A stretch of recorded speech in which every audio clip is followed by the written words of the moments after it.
Live from the Colorado Media School campus in Lakewood, Colorado, the premier radio show on GoMileHigh.com. This is the Press Box.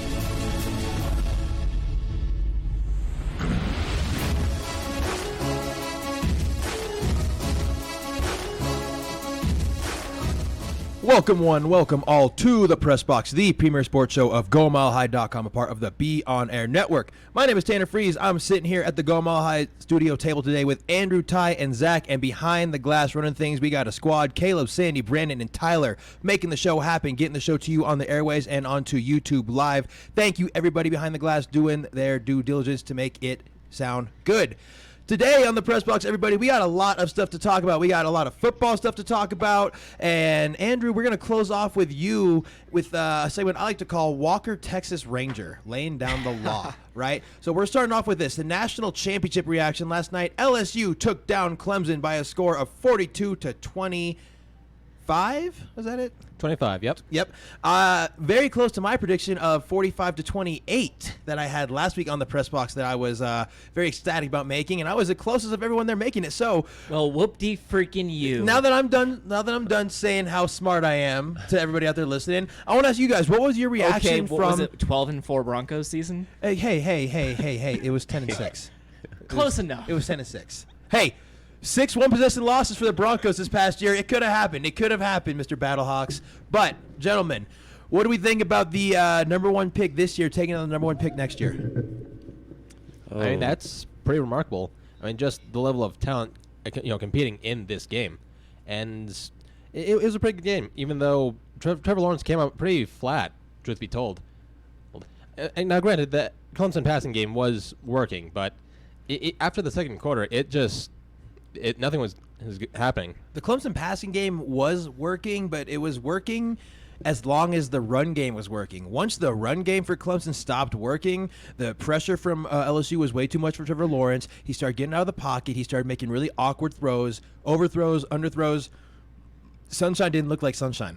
Yeah, I thought the Clemson punter looked like the all-star in that first quarter, putting him back between the goal line and the 5-yard line. Yeah, that field position they had to start off was terrible. I thought they got a few safeties on the first few minutes of that game. But as soon as they got away from not the goal line and started, 20-yard line, 25, then you saw what LSU was made of. They started passing the ball a lot, which was, I think that's why what took the game so long is they kept passing it, and those, time would stop consistently, so just every first down. Yeah, I was like, they should have run the ball here and there just to get the time going. But no, Clemson's defense was awesome that first half, and then LSU was just. I mean, not even the first half. The first, I'd say, quarter of that game, Clemson kind of looked like the dominating team. But after that first quarter, and even like halfway through the first quarter, like as soon as LSU woke up, like that's one of those waking a sleeping giant type moments. Once their quarterback got comfortable in the pocket and actually hitting his receivers. Like, thank you, Clemson. Thank you for playing. Thank you for showing up. But LSU looked like the dominating force that they've been, the entire freaking season. Yeah, you hit the nail on the head there. I thought early as a LSU bettor that the Tigers of the ACC were going to run away with this one. It looked like they had momentum. The defense was playing fast. They were flying around. Offense was playing confident. ETN was completely tearing up the LSU defensive front in that run game. I'm surprised that they stopped running the ball with ETN so much because, like I said before, as soon as they stopped running the ball and LSU knew what was happening and they knew Lawrence was passing, the pass rush was more severe and the zone coverage was pretty intense. What I did notice was this. In the second half, coming out into the second half, I saw Clemson try and run more man coverage. They broke out of their zone coverage, and I think that could have been what torched them. Yeah, it seemed like they were trying to almost like mock LSU for the most part. They were trying to keep up with them too early in the game instead of just play the Clemson way. I think, LSU just struggled for sure, but then Clemson just ran out of plays, just like, the Broncos would have. They put all their best stuff at first, and then they just didn't know what to do, that second quarter, third quarter. And as you said, Andrew, leaving the pocket, they, started throwing the ball more. It was, they just didn't play like Clemson the way that they should have been playing. Yeah. So 86 pass attempts in this game, 60 rush attempts. So you could say that it was a air raid type of game here, guys. What does this mean going forward? Let's for both teams. I want to start here. What does this mean going forward for Clemson, the losing team, right? You got Trevor Lawrence coming back next year. You still have a tremendous offense. You're going to lose a few pieces on that defense. What does this loss mean? Is the dynasty, is it over, right? Is it just a blemish? Are they going to come back and dominate next year? What happens to Clemson? I'm going to go ahead and just say that I think it was a blemish. This was the championship game. This was a Clemson team who was unbeaten going into this game. Who's been unbeaten for 2 years now? Trevor Lawrence hadn't lost a football game since high school. Mm-hmm. The fact that he's coming back next year, Clemson might have lost this game in a spectacular fashion. But when it's all said and done, there's a reason Clemson was at this game. They have the brunt of their force still coming back next year, and all the playmakers they need to keep this going next year are coming back for the most part. Is Etienne coming back? He's draft eligible. I'm not sure if he's declared yet, though. Yeah, okay. As long as they have Trevor Lawrence and enough playmakers, I'm not uncomfortable going forward with Clemson. See, Trevor Lawrence, man, I know he's got a lot of hype. I know he's still going to be the top pick next year. He looked very thrown off in this game, understandably so. It being the but first. that's what LSU's been doing the entire year to everybody. This is also a guy who he knows how to win football games. He doesn't lose football games. Well, now he does. That narrative is dead. Okay. One game out of 40 games. A 0 and a 1. There's still a whole lot of difference there. I'm not. I think this could be. I see it, but at the same time, until he starts losing more than one game on the biggest stage, to one of the best teams in, possibly in NCAA history, right? Yeah. Zach? Yeah. Oh, I just feel like this loss could help Clemson moving on. Now that he's tasted the loss, they know where to move on from here. So it's been, as you said, since high school he's lost the game. But this loss could be one of the best things for Trevor Lawrence and Clemson. Plus the unbeaten pressure is gone. I have a hot take. I disagree with all of you. I think that Shocker. this loss... I know. Well, hey, my last hot take was pretty dang close, right? I think that this game, the first collegiate for the first loss of Trevor Lawrence's career for the first time since high school, I think it might shake him up a little bit. I think it might kind of rattle his cage. And when I say this, I'm not expecting Clemson to lose 6 games next year by any means, right? But in the ACC, or in college football and in the ACC, if you lose one game, you're not making the playoffs, right? So I'm going to make my bold prediction and say Clemson misses the playoffs next year. I think that their quarterback is a little shook. I think Dabo is a little off his block, not crazy, but a little flustered from this loss, right? A 17-point loss in the national championship. And I think that in the 2020 college football season that there is no Clemson Tigers. And it's not because they lost 6 again, just maybe that 1 or 2 losses I think is enough. Now that the door's open for Trevor Lawrence. I would have to disagree only because they still have almost a full roster of I know people coming back. I know the roster will be there. I'm saying it's at the head of the snake, Dabo and Trevor Lawrence, right? How do they handle this loss? How does Trevor Lawrence handle his first loss? Now that he's not the Golden Boy, now that he's not undefeated, now that I was telling Andrew, now that the narrative has changed for him, does he feel the need he has to prove more and do too much like we've seen players do in the past? Are you saying that they won't make the playoffs? The college playoffs, Yeah. right? Okay. I thought you said No, they're not going to make the NFL playoffs. No. They will have a good record. They will. I think they lose 1 or 2 games next year, but that's enough in college football to be unperfect and not make the playoffs. And I think that's where they will be. They'll be a good team with all the talent, but a national championship caliber team, a playoff caliber team, I don't think so.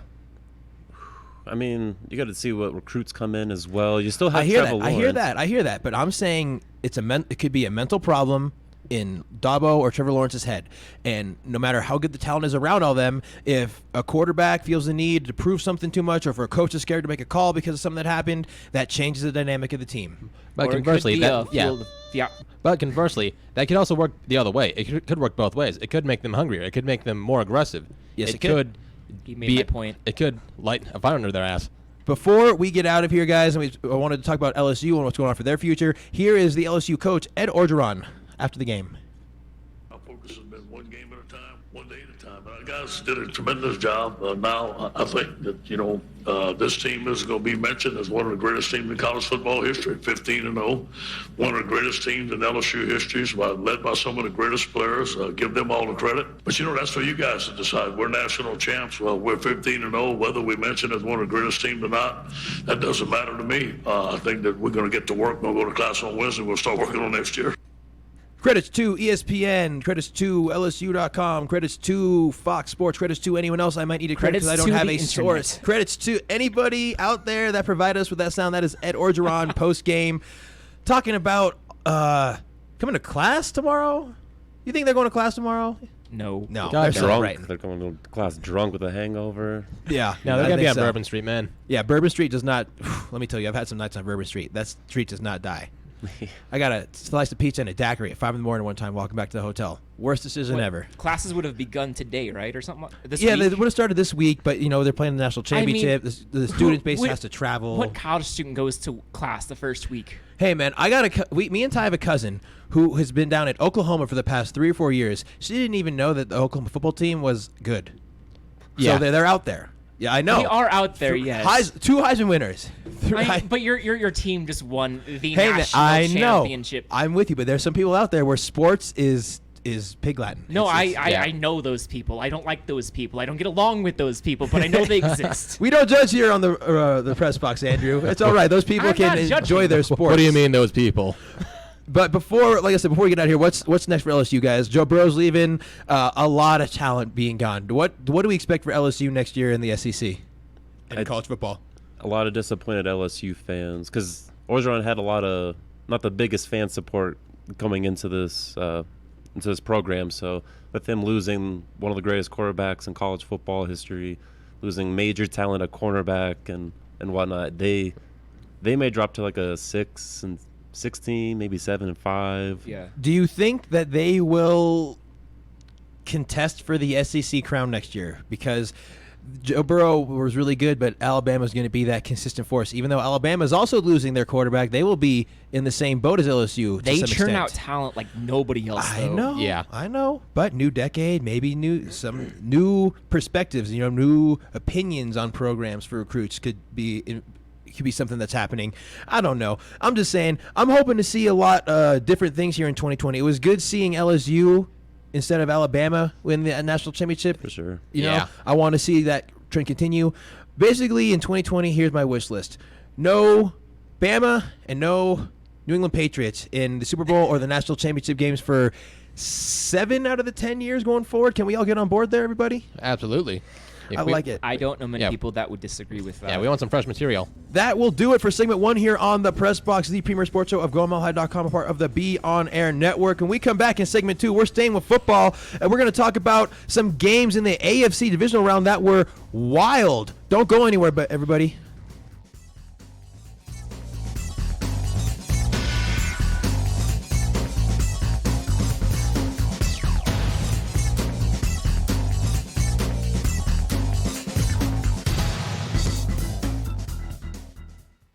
Young Papsy, we must make it back to Camelot so I can listen to GoMileHigh.com. Oh, who goes there?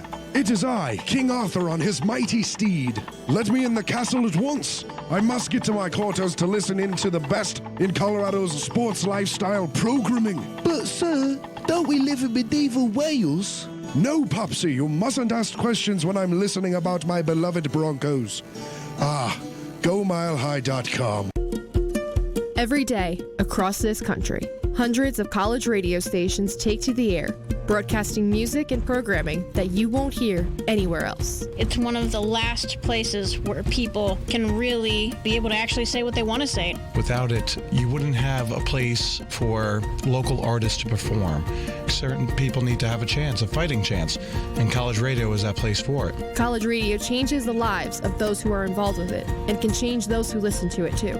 This is where we start out, from getting all this great experience working in college radio. It makes you want to work in real radio. College radio means finding yourself. It helped me find what I wanted to do in not only school, but in life.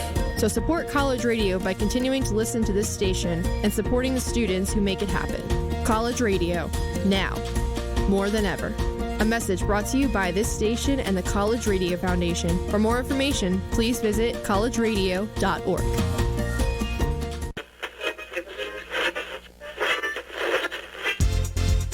Hey Colorado sports fans, you're listening to GoMileHigh.com, a student-operated station live from the Colorado Media School studios here in Belmar, giving you a different perspective on all things current. Stop torturing yourself, man! Live in the now! So stay tuned to see what's coming up next on GoMileHigh.com, Colorado's sports lifestyle. Showing! So I'm taking a trip over to Tibet, see the sights, climb a hill or two. But I remember, oh man, I got one guy out here who I actually know. So I give an old ringy-dingy to the Lama. What? The Dalai Lama, his laminescence, flowing robes, the grace, bald, striking really. I says to the Lama, hey, you remember that round I caddied for you down in Shangri-La? Well, apparently some station out in Lakewood taped the whole thing. See, the Lama's a big hitter. Nailed 2 eagles in a row that day. Well, he says, what station could have possibly gotten all the way out to my sacred holy lands, the Shangri? I says it was none other than GoMileHigh.com, Lama. They got the best sports coverage in the state. The Lama actually tips me this time, 2-1. So he pretty much stiffed me again, but I got him hooked on GoMileHigh.com, so I got that going for me, which is nice. That's great. GoMileHigh.com.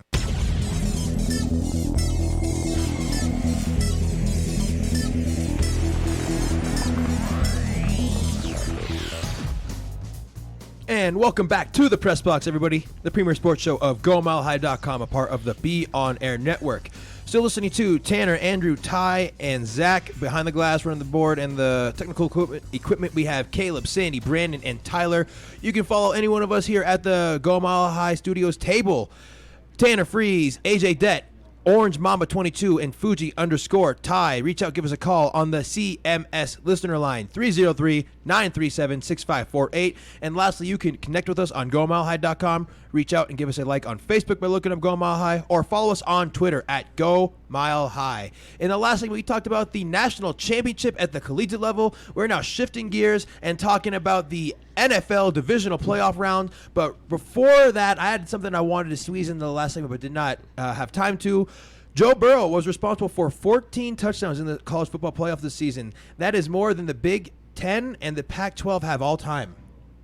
That is hilarious. That is like Tom Brady having more playoff wins than half the franchise in the NFL. 14 in the college football playoff. How many this season? Is that? Oh yeah. This season. That's that 2 playoff games? Yes. Yep. Yes. Well, because they slapped the crap out of Oklahoma, right? Yeah. Yeah. Burrow had like 7, right? Big Ten teams have 13. Pac-12 teams have 11. Joe Burrow has 14 in 2 games. Yeah. That's ridiculous. So I mean, this. And he's never going to have 14 career touchdowns in the NFL because he's going to be playing for Cincinnati. Whoa, I don't know about that, man. Joe Burrow, I mean, he's got that swagger, dude. He's got me and Ty were talking about this last night. I wasn't being serious, but okay, I get the joke. But he's got that type of.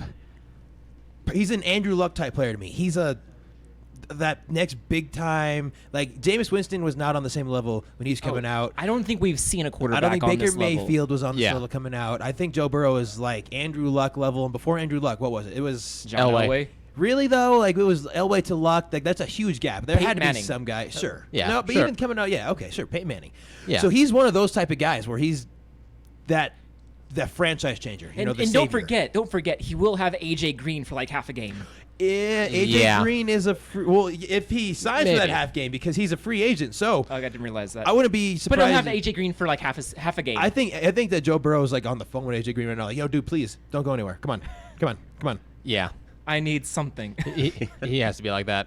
Unless he's stuck with Joe Mixon. And I'll just fire through That's all this he's got. news. Hey, real Randy quick. Moss, come back. Oh yeah. Eifert for half a game too. Yeah. Before talking about the Ravens versus Titans 6-1 playoff matchup, I want to fire through some NFL news that happened over the weekend. Browns gave head coach Kevin Stefanski a 5-year contract. New head coach. The Bears are hiring Bengals former offensive coordinator Bill Lazor. So we're going to have Bills with laser beams running around in Chicago. Vikings assistant GM George Patton is in fact expected to interview for the vacant Browns GM job. So that is some stuff that's been happening. Of course, many other I was going to say, did we just not mention the biggest Denver news that came out this past weekend? I was going to save that. Actually, no, I wasn't going to save that. You hit me with it. Yeah. Yeah. Break the news. With the Broncos firing Rich Scangarello, the offensive coordinator, and bringing in former Giants head coach and Vikings offensive coordinator from 2017, Pat Shurmur. Yeah. Let's talk about that for a little bit. I say, you're the Broncos guy here. Like, why are we not I bringing this know, up? because to be completely honest with you, I was watching the National Championship game last night, and I was typing the rundown whilst watching that, and my mind was wandering, apparently. So we're going to shift gears, guys. Audible Hot Round, Omaha set. Scangarello's out. Shurmur is in. Shurmur, of course, had the season. His claim to fame as of late, I think, would be making Case Keenum look like an all-pro quarterback behind a really, really bad offensive line in 2017, leading them to the playoffs, which resulted in the Minnesota Miracle. And funny enough, that season was enough to get Case Keenum. I did it. I pulled the John Elway. I pulled the John Elway to get Case Keenum to Denver Broncos so that John Elway in his introductory post-conference could call him Case Keenum. What do we think, guys? What do we think about Shurmur in? I don't know what to think because I really thought that Scangarello was going to stay another year. They're going to give him another year to develop and get things going. But I think this could be a good hire only because Pat Shurmur's not running the team. He's only focused on one portion of the team, which he did really well with the Vikings. So it's shocking. I honestly still am trying to, what is good, what's bad. I want to be enemy for obvious. Everybody want to be enemy because he's a Chiefs play caller. He's he's a Colorado dude, but it's a lateral. It's not even a lateral move. That's a step back, going from the Chiefs offensive coordinator to the Broncos offensive coordinator. Unless you're getting paid a lot more. Like not even the Pat Shurmur news. Like just the firing of Scangarello. Like I'm going to just go ahead and say I believe it's an addition by subtraction. Because he played a very conservative football offensive game, and how many times that hurt the Broncos this year? Right. It did, but at the same time, it was his first time calling plays. And see, for me, Scangarello, he could script a beautiful play, right? Or script a beautiful opening sequence. First 15 to 20 plays, man, it's going to look really good. It's going to be set up. The fifth play is going to set up the ninth play on the drive and whatever. Everything's going to be harmonious. But then once that script is done and you're in the knit and grit of it and it's a 20-20 game in the fourth quarter and you need to move the ball 80 yards to get some points on the board, he didn't have much in the tank for me. And that's kind of where I'm going to lean away or lean towards the support of the firing. I mean, you can have a 20-25 play script if you have the Chiefs offense, a team who can burn you on one play. Different for the Broncos, they don't have Patrick Mahomes. They don't have the offensive the receiving core that the Chiefs have. They've always been a run first heavy team outside of the Peyton Manning 3 years. And 15-20 plays for the Broncos this past season was a drive and a half. Yeah, that's a drive and a half. That's thanks for that drive and a half of exciting football, but I mean that's not gonna win many football games. I was listening to something very interesting on the way here, guys, and it was a concept that I could get on board with. Who do you think would be the best backup quarterback for the Denver Broncos to have now that they have Pat Shurmur coming here to be the offensive coordinator and you have Drew Lock you're trying to develop? Jameis Winston. Shut up. You shut your face. Andrew, your turn. You say something. Okay.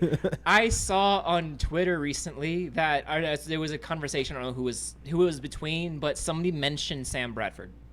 Interesting. Yeah, I think I saw that too. No, that's not terrible. That's not who I heard people. Actually, I think I could like that. And plus, Pat Shurmur was Bradford's very first OC, right? Mm-hmm. Yep. Yeah. So he was also Bradford's OC in Minnesota. Yeah, and the one that I believe he and I listened to or on the way here is Case Keenum. Yeah. Right? Yeah. Case Keenum, who landed here in Denver, who's familiar with the city, the organization, and Shurmur himself, of course, who got him his career best year with the Vikings. Would he be welcomed back in Denver? He didn't He didn't say. He didn't say anything. He didn't leave on a sour note, right? He just sucked. I know. I mean, from the suckage standpoint, but would he be welcomed back? It'd be like this. It'd be very almost exactly similar to how Brock Osweiler's Denver career finished. Right? He left. He was a starter. I'm not saying going to say he was brought here to be a starter, but he was a starter. Case Keenum was brought here to be a starter. Brock Osweiler was the starter. Right? They leave for whatever reason. They come back, but not as the starter, not with any expectations or baggage, to be a backup with a limited capacity, right? So I think with that perspective and that shade of light on it, Case Keenum's not coming here to be the guy or to compete with Drew Lock. He's going to be here to show Drew Lock what to look for on this play and to be that safety blanket if Drew Lock gets hurt for a few games. I mean, Brandon Allen wouldn't be a bad choice. He didn't impress anybody, but he didn't, you know what I mean? He didn't turn the ball over too often. He was a great scrambler outside the pocket.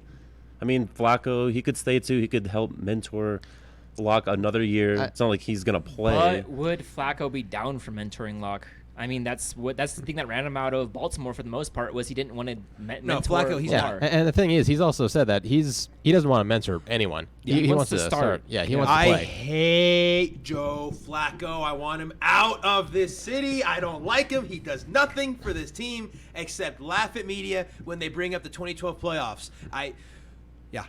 Flacco is not a good quarterback. Yeah. Honestly, I just want Flacco out for pragmatic No reasons. argument. I want him out for the cap space. I just want more cap space for the Broncos. The Broncos have to trade him because if they cut, Yeah. didn't they restructure his deal to where if they cut him, they're going to take a pretty hefty cap penalty.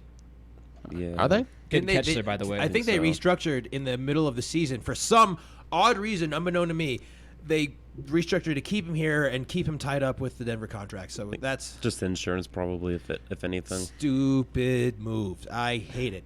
When we come back, everybody, in segment 3, we're going to break down all 4 divisional playoffs games. We're going to spend about 2 minutes apiece on each of them because that was supposed to be this segment. But Andrew made me call the audible in a good way. You're still listening to The Press Box, the premier sports show on GoMileHigh.com, a part of the Be On Air Network. NFL talk coming back out of the break.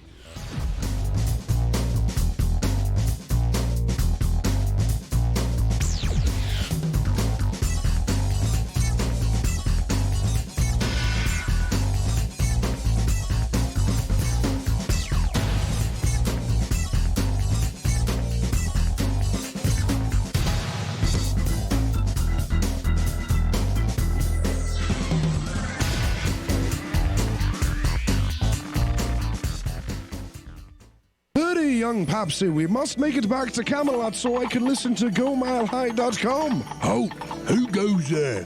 It is I, King Arthur on his mighty steed. Let me in the castle at once. I must get to my quarters to listen in to the best in Colorado's sports lifestyle programming. But, sir, don't we live in medieval Wales? No, Popsy, you mustn't ask questions when I'm listening about my beloved Broncos. GoMileHigh.com. Every day, across this country, hundreds of college radio stations take to the air, broadcasting music and programming that you won't hear anywhere else. It's one of the last places where people can really be able to actually say what they want to say. Without it, you wouldn't have a place for local artists to perform. Certain people need to have a fighting chance, and college radio is that place for it. College radio changes the lives of those who are involved with it and can change those who listen to it too. This is where we start out, from getting all this great experience working in college radio. It makes you want to work in real radio. College radio means finding yourself. It helped me find what I wanted to do in not only school but in life. So support college radio by continuing to listen to this station and supporting the students who make it happen. College radio, now, more than ever. A message brought to you by this station and the College Radio Foundation. For more information, please visit collegeradio.org.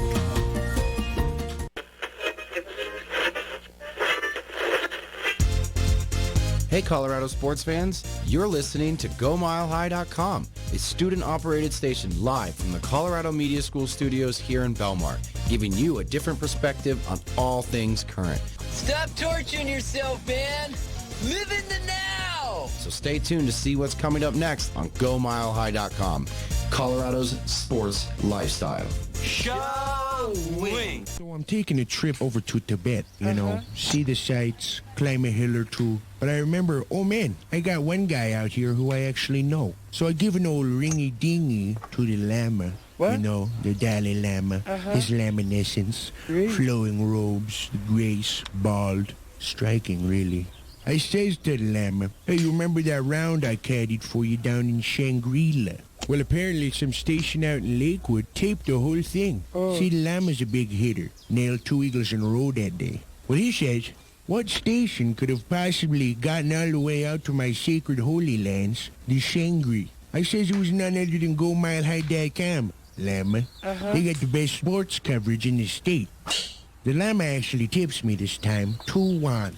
So he pretty much stiffed me again, but I got him hooked on GoMileHigh.com, so I got that going for me, which is nice. That's great. GoMileHigh.com.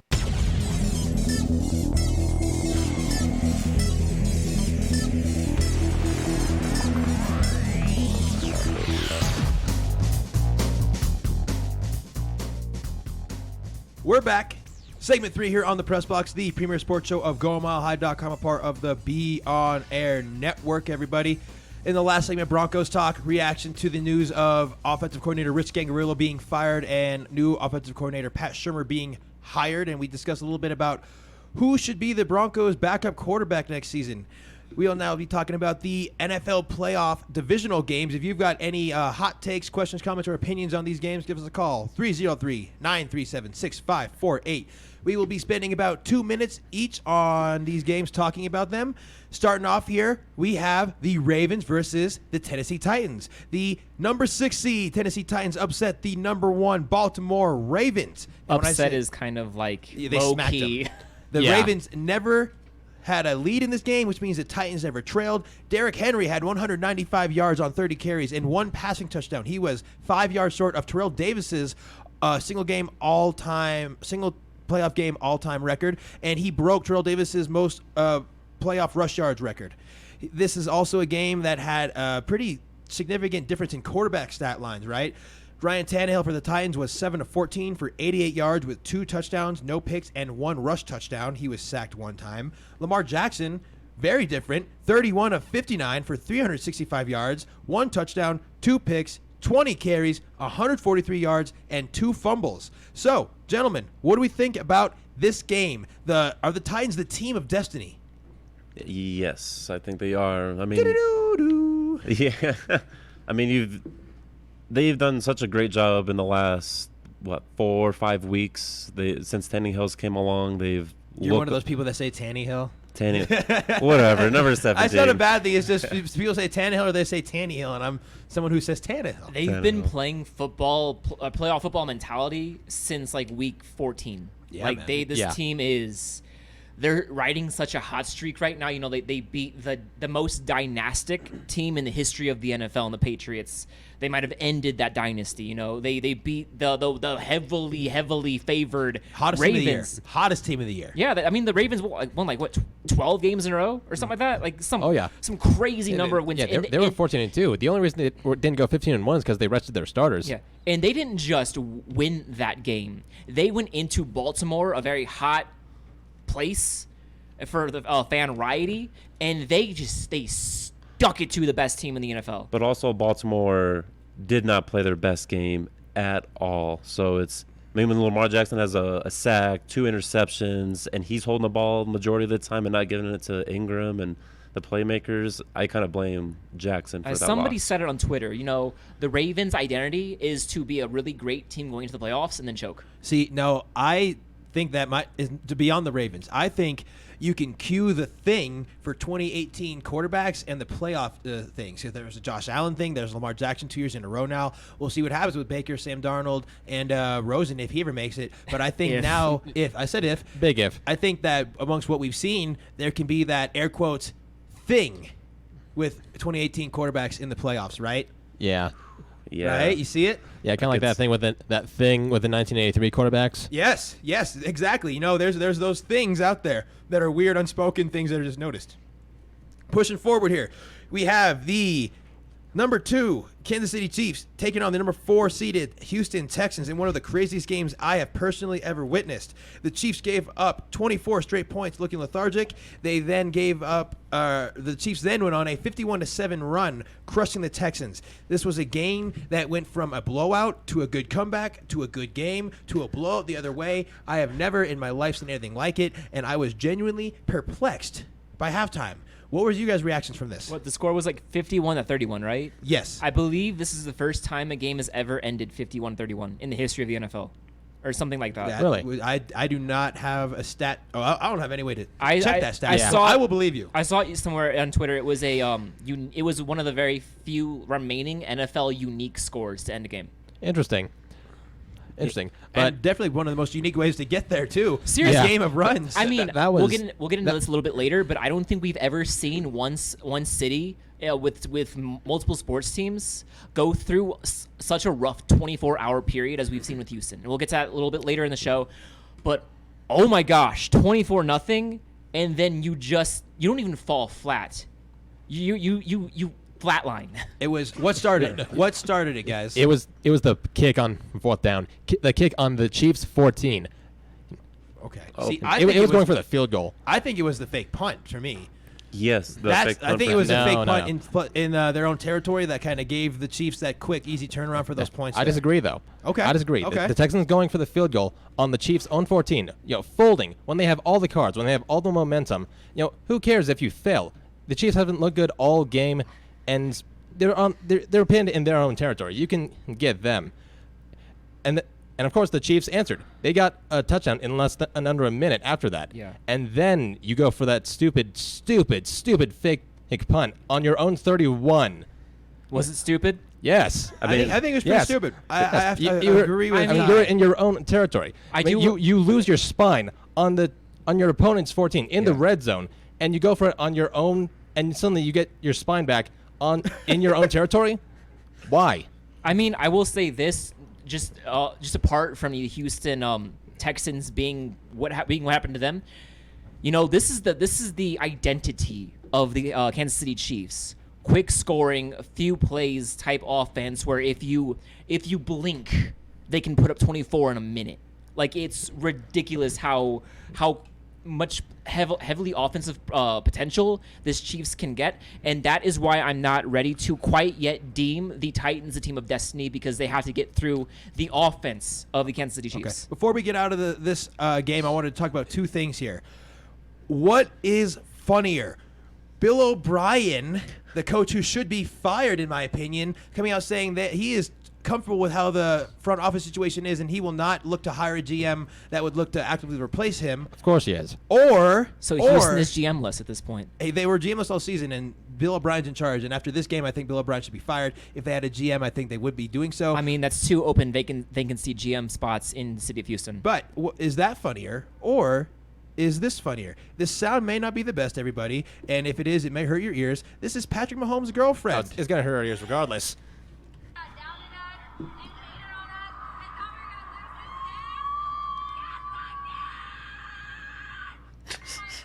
Does that come It through actually okay, wasn't Caleb? that bad. Word. Okay. Now I can tell her to be quiet. There we go.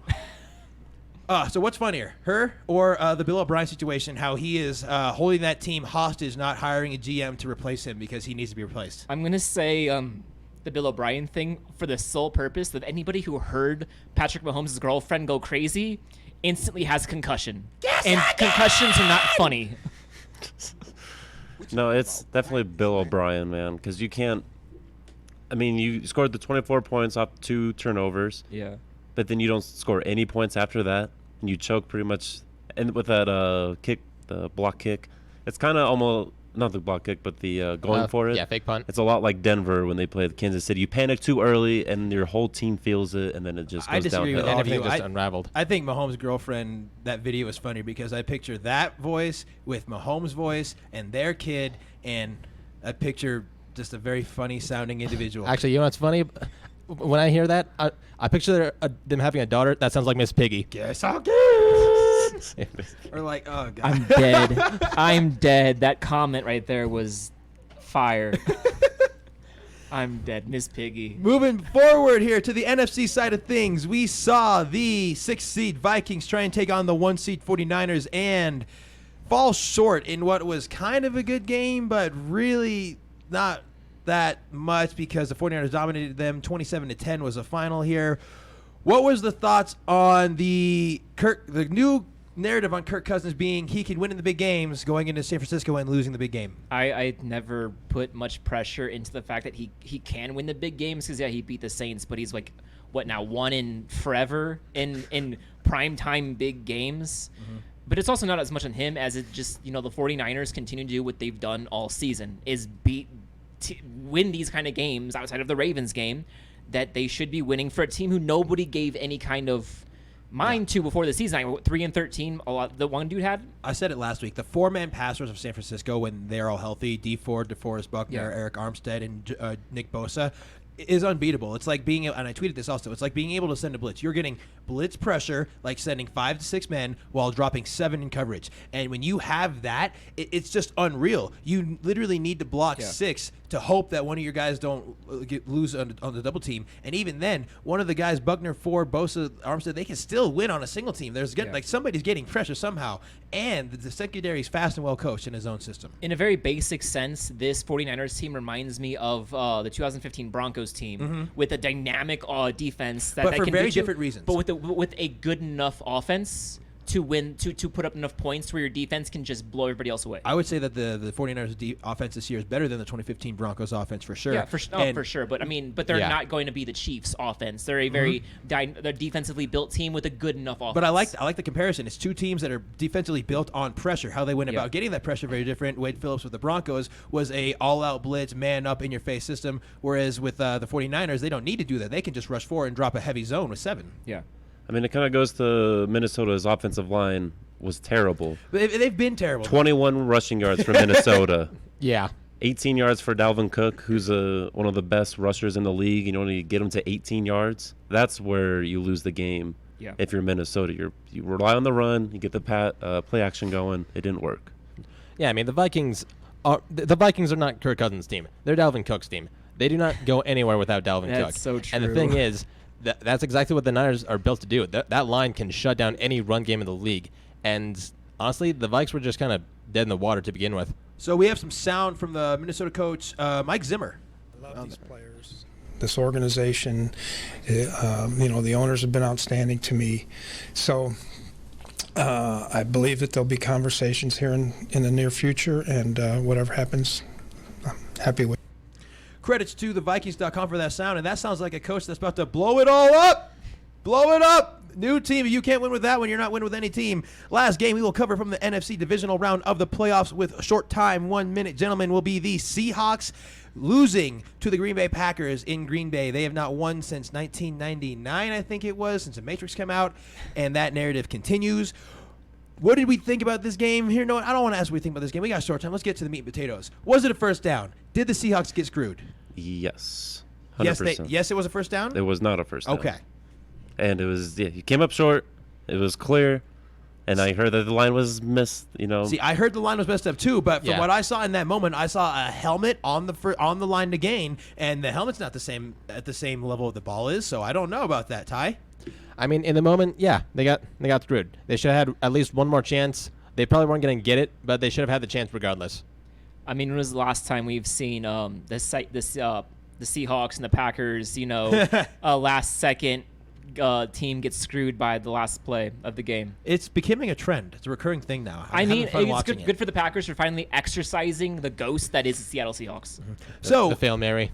AFC Championship. It is the Titans and the Chiefs. I got the Chiefs. We all got Chiefs, yes? I'm going with the team of destiny. Okay, I like it. And in the NFC, the 49ers versus the Green Bay Packers. The Packers on November 24th visited the Niners and got blown out 37-8. Do we think that happens again? I think so. I'm going Niners. Yeah, I'm going to go Niners. The AFC, I need to look at it a little bit more before I can actually make a decision. I think if you have the same refs in the Green Bay game, I'm going with the Packers. Okay. That will do it for segment 3, guys. And when we come back, we're doing a big change up here. Change up literally. We're going to go baseball, and we're going to do a segment I like to call Laying Down the Law like Walker, Texas Ranger. My colleague Andrew to my left will be taking over for that. Don't go anywhere. It's going to be a fun one. Listening to The Press Box, the premier sports show on GoMileHigh.com, a part of the Be On Air network.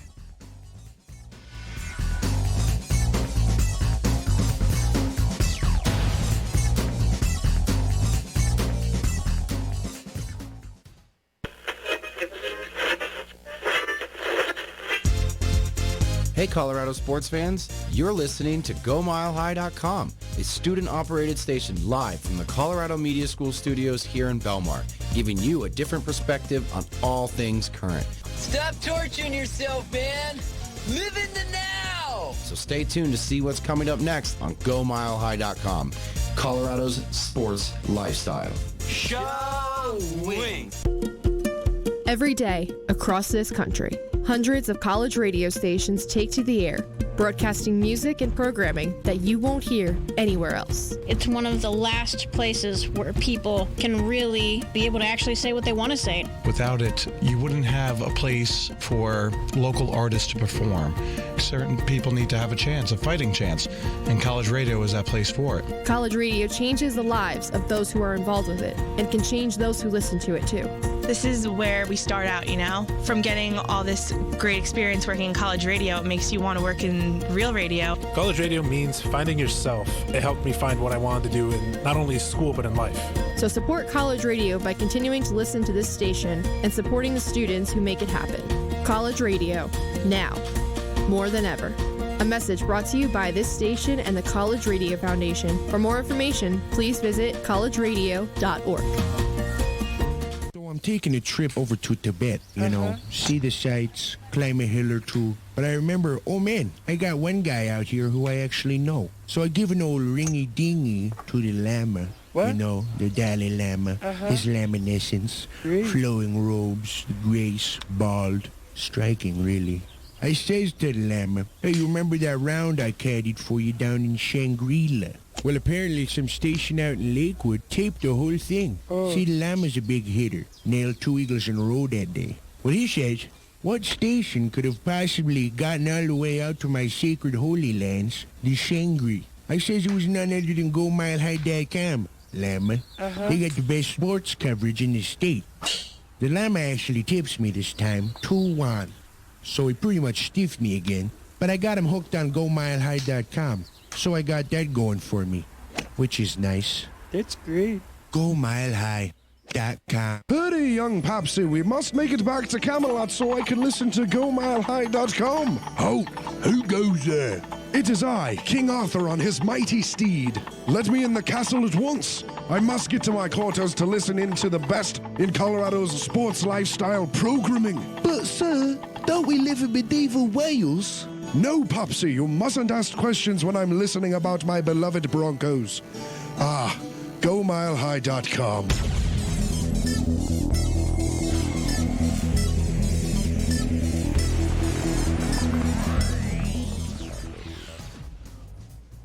Welcome back, everybody, to the Press Box, the premier sports show of GoMileHigh.com, a part of the Be On Air Network, the final segment of the day. And I got a plan for it for the segment called Laying Down the Law Like Walker, Texas Ranger. We'll be talking about baseball and some punishments and some of the greatest punishments in sports in general. But before we get to that, some news that I forgot to announce in the last segment. Tight end Antonio Gates has officially retired from the NFL, the longtime Charger, which means it is now 2 months away until he is contracted to do Monday Night Football as a commentator and 1 year away until he's back on the Chargers trying for a ring with Just for Men in his hair.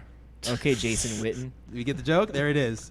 So, but on a serious note, congratulations to a wonderful career, Antonio Gates, even though you diced up top the 3, top 4 tight end in the history of the sport. Changed the game. Absolutely. Diced up the Broncos, so First ballot? a little part of me. Oh, 100%. Has to be. Yeah. He was the one who started the whole basketball player tight end meme. The first one, the first notable one. So I think he for sure is first ballot, and most respect to him, no matter how much he carved up the Broncos in years past. So now,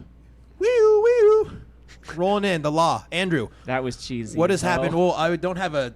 There's no siren effect back there for Caleb. Caleb, is there a siren effect back there? No, there isn't. There is not one. Ty would know. I would know. Oh, okay, Caleb. I see how it goes.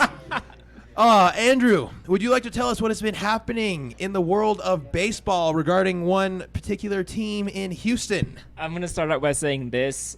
This news that broke yesterday is a welcome distraction for Denver baseball fans. With all of the Nolan Arenado trade rumors circling around baseball right now. Atlanta's the hottest one as of late, right? Atlanta? I heard Atlanta. Anyway. It's STL, baby. Oh yeah? Yeah. Uh-huh. Oh, yeah? No, literally, just on my Twitter. Anyways, beside the point, yesterday afternoon, Major League Baseball finally dropped the hammer on the Houston Astros. You know, we've talked about the cheating, using electronics to steal pitchers' signs. We brought it up in November when it first broke by Ken Rosenthal on via The Athletic. that they were stealing signs. We've mentioned it every once in a while just to keep it the listeners refreshed on the news. And Major League Baseball yesterday dropped probably the biggest hammer we've seen in baseball in terms of punishments, not named Pete Rose. I wish I had a Thor sound effect from Avengers. Do you That want me to would've- put the hammer down? That would have been amazing. I'll put the hammer down. So for anybody listening who hasn't caught the news over the past 24-ish hours, the Major League Baseball Rob Manfred, he suspended general manager Jeff Luhnow of the Houston Astros. He suspended for a year. He suspended manager AJ Hinch for a year. You know, that's reminiscent very much so of the NFL suspending Sean Payton for an entire calendar year from NFL activities, anything NFL related.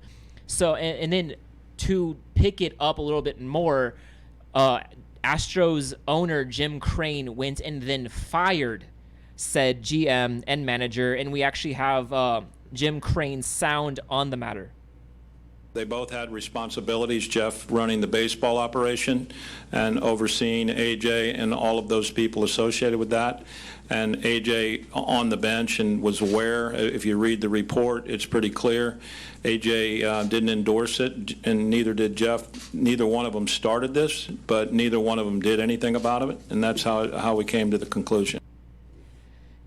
Thank you to Fox Sports for that sound of Astros owner Jim Crane.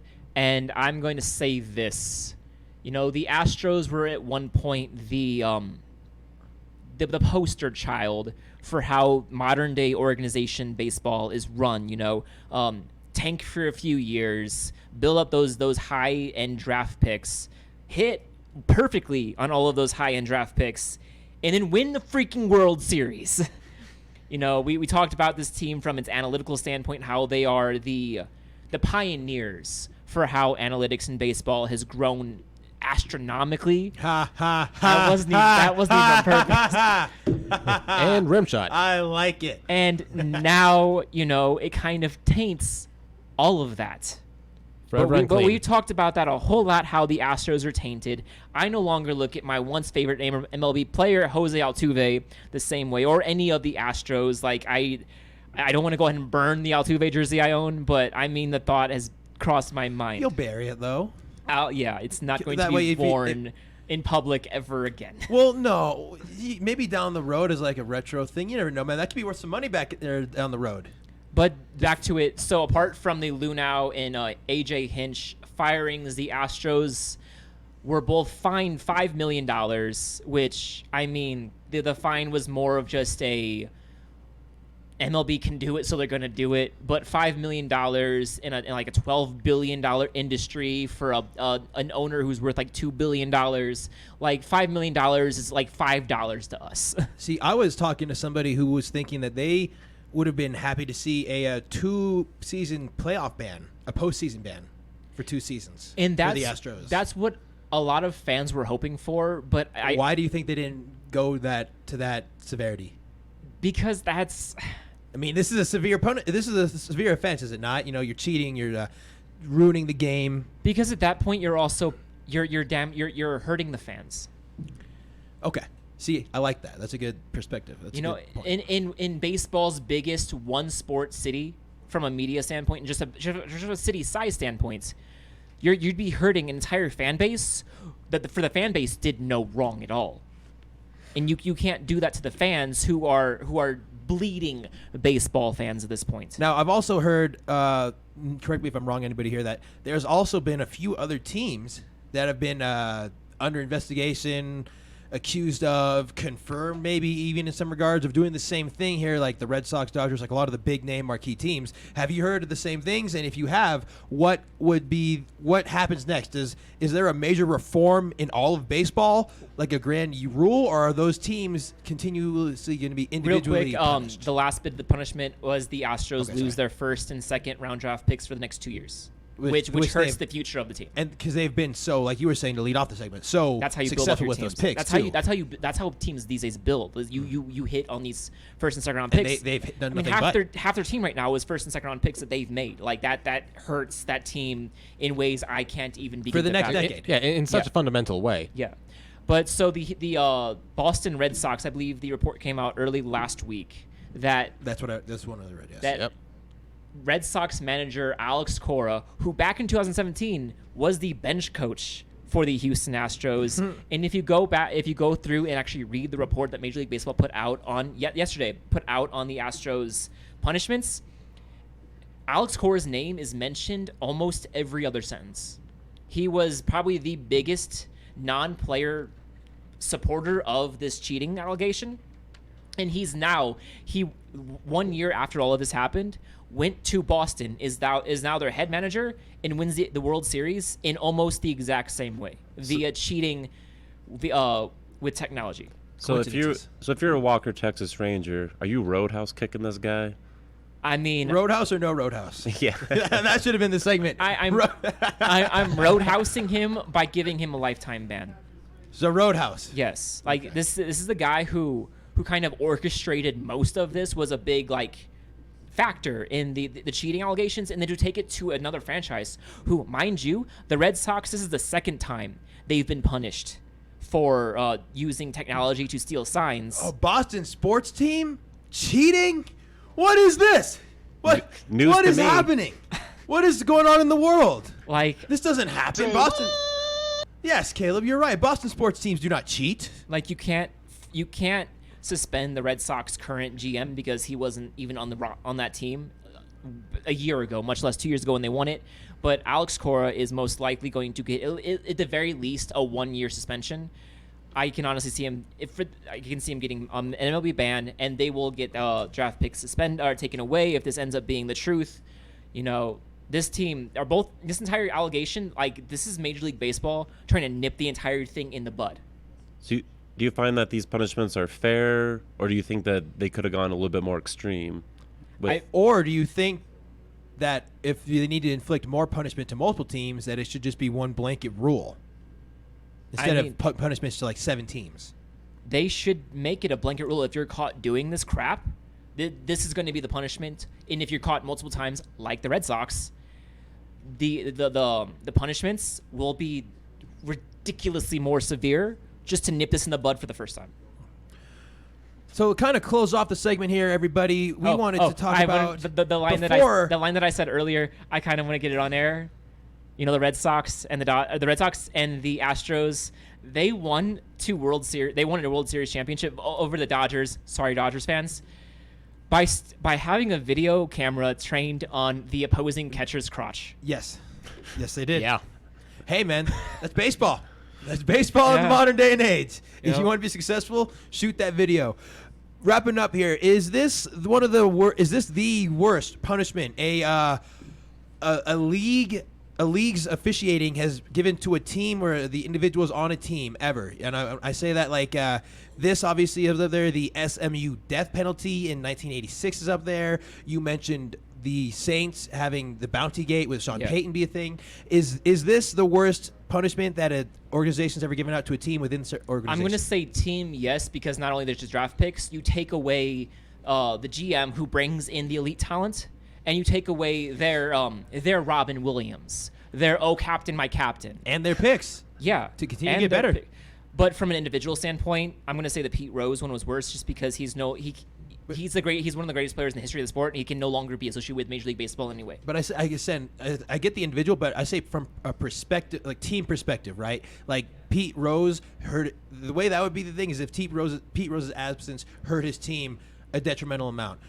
Much like how Sean Payton, yes, he's an individual, but he's the head coach. Yeah. And he's the head of the team, and the Saints were crap that year. Oh, also, mind you, this whole thing comes out a month before spring training, so the Astros have to basically scramble to find a decent head manager and a general manager with a month.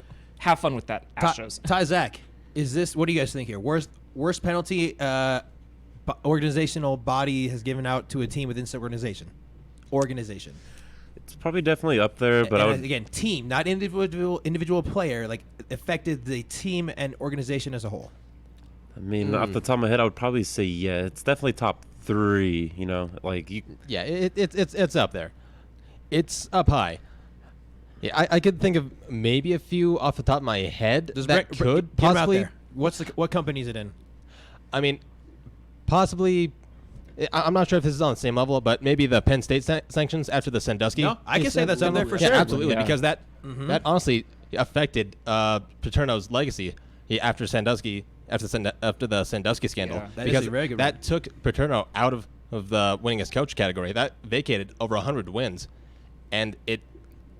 Yeah. But that was very warranted. That was very warranted. Absolutely. Yes. They absolutely deserve that. See, Ty, I think yours trumps mine. I was going to ride with the death penalty the NCAA gave out to SMU football back in '86, but I believe the Penn State And for any listeners real quick who don't know about that, what happened? Recruiting, paying. Just back in 1986, the NCAA had their same strict rules, and they had the ability to basically do a bowl ban and take away all all scholarships for 2 seasons. And if you're out of bowl contention and you got no scholarships for 2 seasons and you're SMU, not a big school, you're effectively killing the program. Because then you have to rebuild from the ground up. Yeah, that's like the Black Plague right the there. death penalty. I want to say, wasn't there a Syracuse lacrosse championship that they Duke. got banned? Duke, And then wasn't it Duke? I thought it was Syracuse. It could have been Duke, but the coach took the metal thing and he buried it, and no one still does. He's like, "This is ours. You're not taking this from me." Well, there's a whole Duke lacrosse thing that was bad. That was the bad stuff with the Duke Didn't lacrosse similar team. stuff happen to USC a couple years ago? Reggie Bush. Yeah. Reggie Bush stuff. That's a good one. A good one. So there has been numerous penalties that organizations in sports have handed out to teams within said organization to make their point. But the one that the Major League Baseball Association has just handed out to the Houston Astros may be atop all of them. That will do it for the Tuesday edition of the Press Box. Everybody, you are listening to on Twitter at Tanner Freeze, at AJ Det, at OrangeMama22, and at Fuji_Ty. Thank you very much, Caleb, Sandy, Brandon, and Tyler behind the glass running things, making everything happen. And we will see you tomorrow on the Wednesday edition of the Press Box from 4 to 5 p.m. where, Andrew, are you driving? Caleb is driving behind the glass. Tune in for that, everybody. Have a good one.